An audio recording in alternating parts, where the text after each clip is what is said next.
Hello, నమస్తే. తిరుచానూరు శ్వేత విష్ణు చిత్తన్ గారు రచించిన ఆదివార మాసపత్రికలోని కథ చదివేస్తాను, వినేసేయండి. ఆఫీసులో లైట్లు ఒక్కొక్కటిగా ఆరిపోతున్నాయి. అందరూ ఇళ్లకు వెళ్ళిపోయారు. లిఫ్ట్ శబ్దం ఆగిపోయింది. కారిడార్ నిశ్శబ్దమైపోయింది. కానీ 5వ అంతస్తు ఒక మూలలో చిన్న లైట్ ఇంకా వెలుగుతూనే ఉంది. అక్కడ అపరాజిత కూర్చుని ఉంది. రిజిగ్నేషన్ లెటర్ కర్సర్ మెల్లగా మెరుస్తోంది. ఆ వెలుగు ఆమె ముఖం మీద పడుతోంది. అందులో అలసట ఉంది, అవమానం ఉంది, ఏళ్ల నిశ్శబ్ద పోరాటపు బాధ కూడా ఉంది. డియర్ సార్ అని టైప్ చేసి ఆమె వేళ్లు ఆగిపోయాయి. ఇది మొదటిసారి కాదు. ఆమెకి ఇలాంటి ఆలోచన చాలాసార్లు వచ్చింది. కానీ ఈసారి జరిగింది వేరు.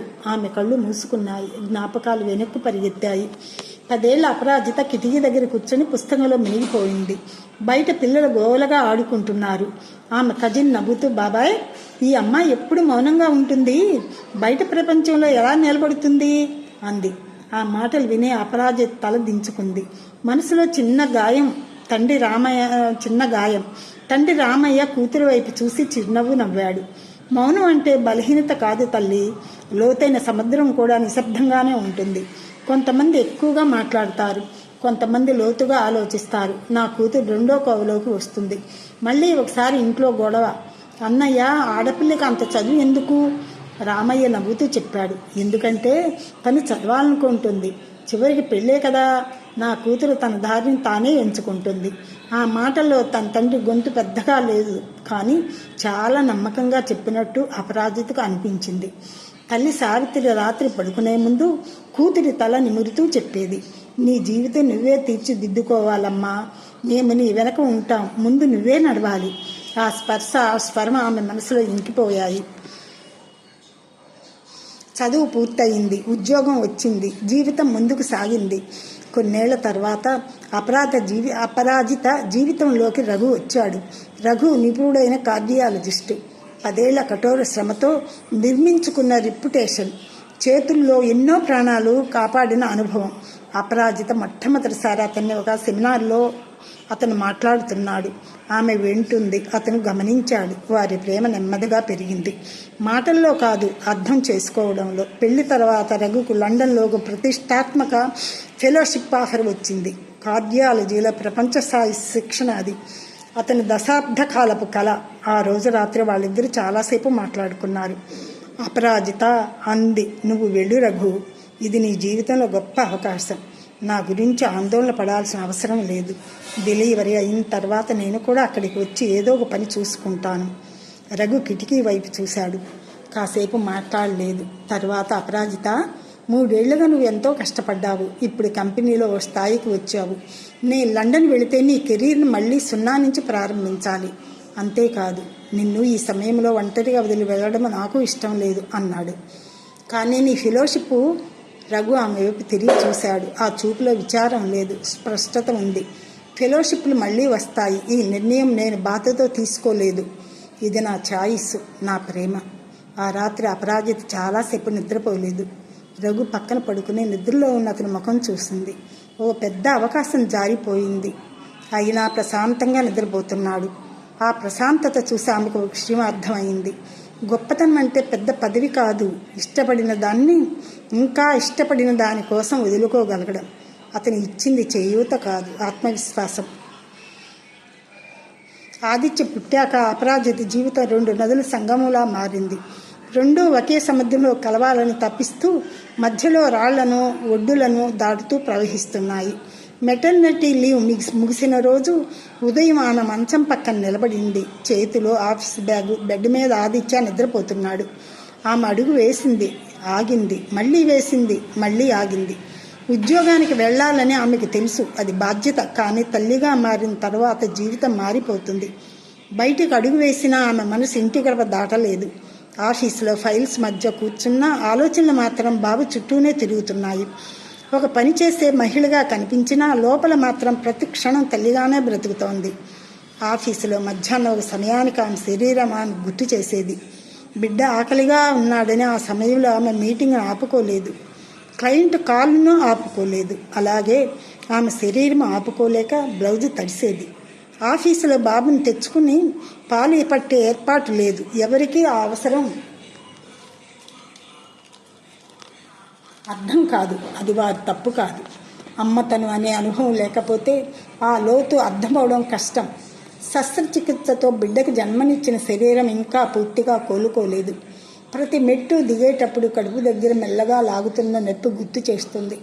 ఆమె ఇంకా కోలుకుంటున్న తల్లి అని. కానీ ఆ నొప్పి కంటే ఎక్కువగా లాగేది మరో భావం, బిడ్డ కోసం పరిగెత్తే తల్లి మనసు. ఒకవేళ బాబుని నాతో పాటు ఇక్కడికి తీసుకురాగలిగితే ఆమెలోని తల్లి ఆశగా అనుకుంది. కానీ ఇక్కడ పాలు పట్టించేది ఎక్కడ? తీసుకుని వచ్చేందుకు అనుమతి కూడా లేదు. ఆమెలోని ఉద్యోగి మౌనంగా సమాధానం చెప్పింది. ఆఫీస్ మధ్యలో ఇంటికి వెళ్ళి 10 నిమిషాలు బిడ్డకు పాలు పట్టించే పర్మిషన్ ఎంతో కష్టపడి సాధించింది. అయినా అది రోజుకు 2 సార్లు మాత్రమే. ఆ సమయం కూడా కంపల్సేట్ చేయాలి అని మేనేజర్ ఒకరోజు చల్లగా చెప్పాడు. ఆ మాట విన్న క్షణం ఆమెలోని తల్లి వేదనతో ప్రశ్నించింది, ఇది ఎక్కడి న్యాయం? అయితే అర్ధరాత్రులకు వరకు కూర్చొని నేను చేసిన పనికి ఆఫీస్ ఎప్పుడైనా కంపల్సేట్ చేసిందా? నిద్రైన రాత్రులకు బిడ్డ ఏడుపు మధ్య పూర్తి చేసిన రిపోర్టులకు పగలు రాత్రి తేడా లేకుండా చేసిన పనికి ఎప్పుడైనా గంటలు లెక్క పెట్టిందా? ఆ ప్రశ్నకు సమాధానం ఎవరూ చెప్పలేదు. ఎందుకంటే కొన్ని కష్టాలు గణాంకాల్లో కనిపించవు. అవి ఒక తల్లి నిశ్శబ్దంగా మోసే బాధ్యతలు. ఆఫీసు గోడల మధ్య ఆ నిజం ఎవ్వరికీ వినిపించదు.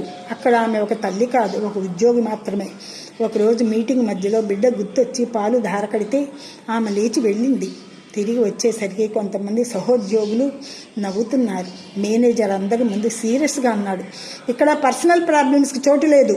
మళ్ళీ ఇలా జరిగితే హెచ్ఆర్తో మాట్లాడాల్సి వస్తుంది. ఆ మాట గుండెల్లో గుచ్చుకుంది. అందరి ముందు జరిగిన అవమానానికి ఆ ముఖం ఎర్రబడింది. కొన్నాళ్ళు గడిచాయి. మేనేజర్ ఒకరోజు పిలిచాడు. ఒక కొత్త ప్రాజెక్టు ఉంది, నువ్వు టీం లీడ్గా తీసుకుంటావా?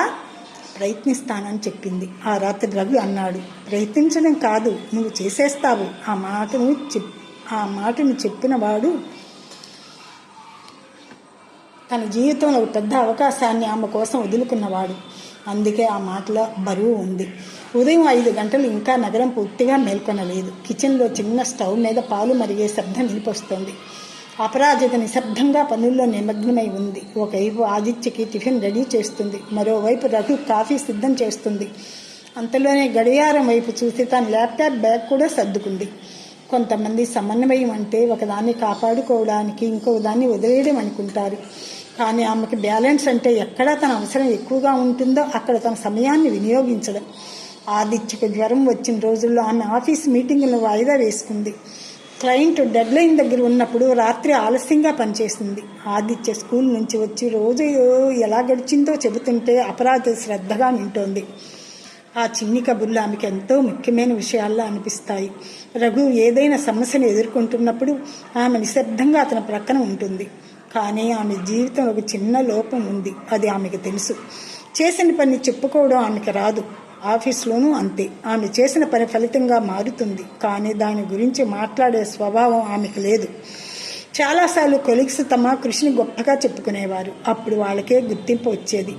అపరాజిత మాత్రం మౌనంగా తన పనిలోనే ఉండేది. సమాజం చాలాసార్లు పెద్దగా చెప్పుకునే వాళ్ళకే గౌరవం ఇస్తుందని కూడా ఆమెకు తెలుసు. కానీ ఆమె ఆ మార్గాన్ని ఎంచుకోలేకపోయింది. ఒకసారి రఘు నవ్వుతూ అడిగాడు, నీ పని గురించి కొంచెం చెప్పుకుంటే తప్పేంటి? అపరాజిత కూడా నవ్వింది.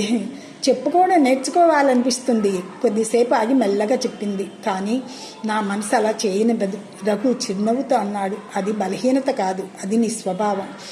అపరాజితకు జీవితం పైన ఒక స్పష్టమైన నమ్మకం ఉంది. ఎంత కష్టం వచ్చినా, ఎంత నిరాశ వచ్చినా ఎప్పుడు వదిలేయకూడదని. ప్రాజెక్టు సులభం కాదు. క్లయింట్, విదేశీ సంస్థ, ప్రతి వివరం ఖచ్చితంగా ఉండాలి. టీంలో రాజేష్ సీనియర్, అనుభవజ్ఞుడు. మొదటి మీటింగ్లోనే అతను అన్నాడు, ఈ ప్రాజెక్టు నువ్వే లీడ్ చేస్తావా? మనకు ఇక్కడ సీనియర్ అనుభవం అవసరం కదా. అపరాజిత ప్రశాంతంగా అంది, చేస్తేనే కదా పని తెలిసేది, అనుభవం వచ్చేది. రాత్రి నెమ్మదిగా పొడవయ్యాయి. ఆదిత్య నిద్రపోయిన తర్వాత ల్యాప్టాప్ తెచ్చుకునేది. రాత్రి 2 గంటల వరకు పనిచేసేది. అయినా ఉదయం మళ్ళీ లేచి అదే నవ్వుతో రోజు మొదలుపెట్టేది. ఒకరి పని ఆగిపోతే ఆమె సరిచేసేది, ఒకరికి అర్థం కాకపోతే ఆమె వివరించేది. టీం పనికి ఆమె వెన్నుదన్నుగా ఉంది, కానీ ఆ సంగతి పైవారికి కనిపించడం లేదు. ఒకరోజు క్లయింట్ మీటింగులో అపరాజిత తయారు చేసిన ప్రజెంటేషన్ చూసి క్లయింట్ అన్నాడు, ఎక్సలెంట్, వెరీ డీటెయిల్డ్ ప్లానింగ్. వెంటనే మేనేజర్ నవ్వుతూ అన్నాడు, రాజేష్ వర్క్డ్ ఆన్ దిస్.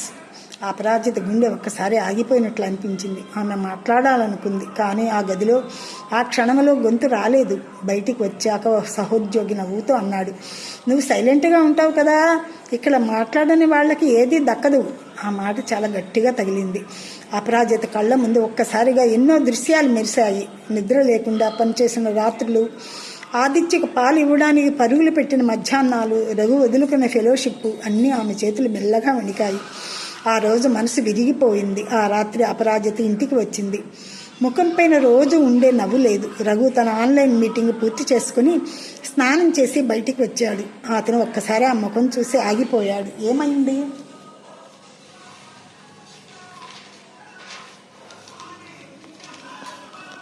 ఆమె వెంటనే సమాధానం చెప్పలేదు. కొద్దిసేపు కిటికీ దగ్గర నిలబడి బయట అంధకారాన్ని చూస్తూ ఉండిపోయింది. రఘు ప్రక్క నాకు వచ్చి కూర్చున్నాడు. అడగలేదు, వేచి ఉన్నాడు. చివరికి ఆమె అంది, రఘు, ఈసారి నేను హెచ్ఆర్కి ఫిర్యాదు చేశాను. నేను చేసిన పని నా కష్టమే, కానీ పేరు మాత్రం ఇంకొకరికి వచ్చింది. ఆమె కళ్ళల్లో తడి. ఇలా జరగడం మొదటిసారి కాదు రఘు, కానీ ఈసారి చాలా బాధగా ఉంది. దాని గురించి అధికారికంగా ఫిర్యాదు చేశాను, కానీ సరిపడిన సాక్ష్యాలు లేవని తిరస్కరించారు. ఆమె గొంతు వణికింది. మెల్లగా తలదించుకుంది. నువ్వు టీంతో కలిసిపోవడం లేదు అన్నాడు మేనేజర్.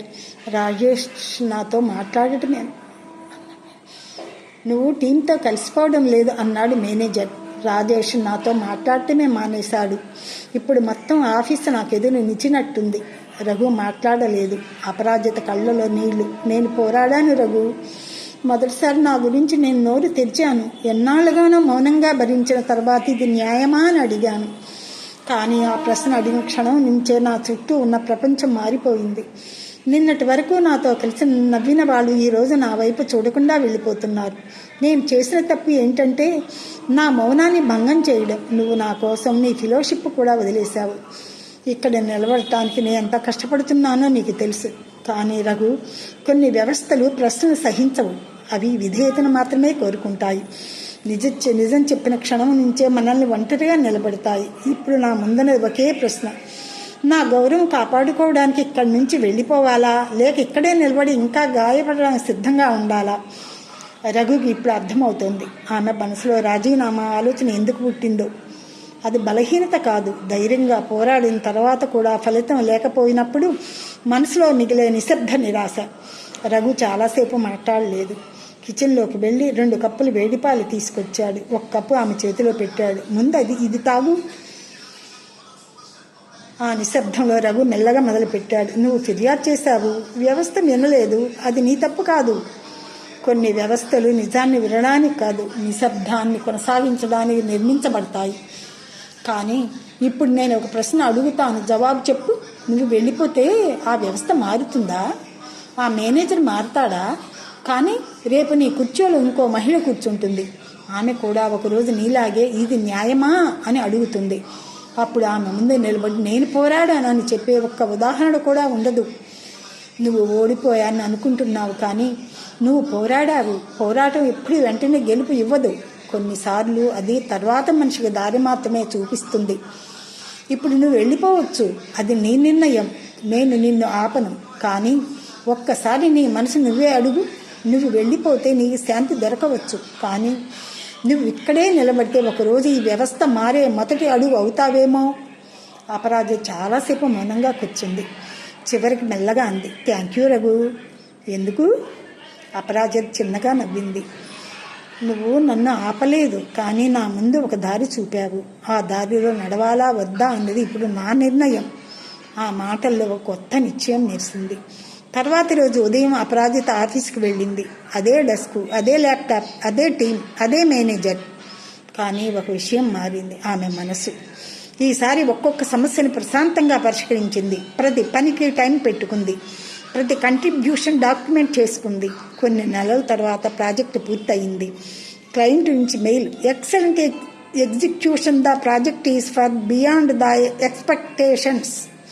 మీ బృందంతో పనిచేయడం కోసం మేము ఎదురు చూస్తున్నాం. కంపెనీలో సమావేశం జరిగింది. మేనేజర్ స్టేజ్ మీద నిలబడ్డాడు. ఈసారి డాక్యుమెంట్ చేసిన సాక్ష్యాల ముందు అతను వేరేగా మాట్లాడలేకపోయాడు. ఈ ప్రాజెక్టు విజయం వెనుక చాలా కృషి ఉంది. మొదటి నుంచి చివరి వరకు దీన్ని నిలబెట్టిన వ్యక్తి అపరాజిత. హాల్ అంతా చప్పట్లో నిండిపోయింది. అపరాజిత స్టేజ్ మీదకి వెళ్ళింది. ఈ విజయం నా ఒక్కదానిది కాదు, ఇంట్లో నాకు వెన్నుదన్నగా నిలబడిన నా భర్త రఘుది. ఈ ప్రయాణంలో నన్ను నమ్మి సహకరించిన అందరిది. ఈ ఆఫీసులో పనిచేసే తల్లులందరికీ నాదో విన్నపం. మీ పరుగులు ఎవరికీ కనిపించకపోవచ్చు, మీ కష్టాలకు గుర్తింపు రాకపోవచ్చు, మీ పోరాటం వ్యర్థమైనట్లు అనిపించవచ్చు, కానీ మీరు ఆగకండి, పరుగు ఆపకండి. హాల్ మళ్ళీ చప్పట్లతో మారుమోగింది. హాల్ మళ్ళీ చప్పట్లతో మారుమోగింది. ఈసారి మర్యాద కోసం కాదు, అర్థం చేసుకున్న వాళ్ళ చప్పట్లు.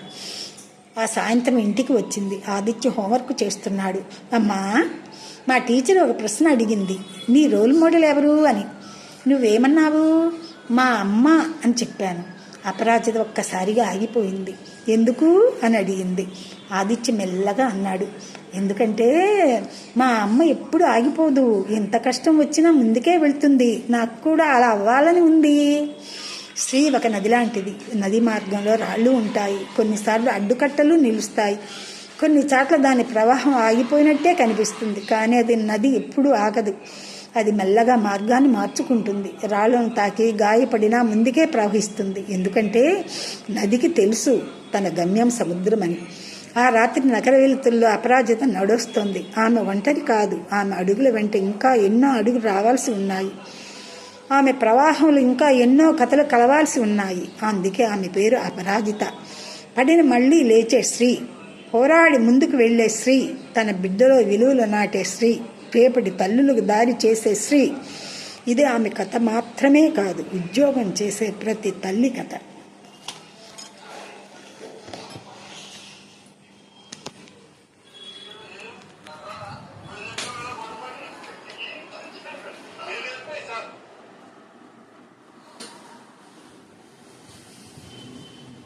Thank you.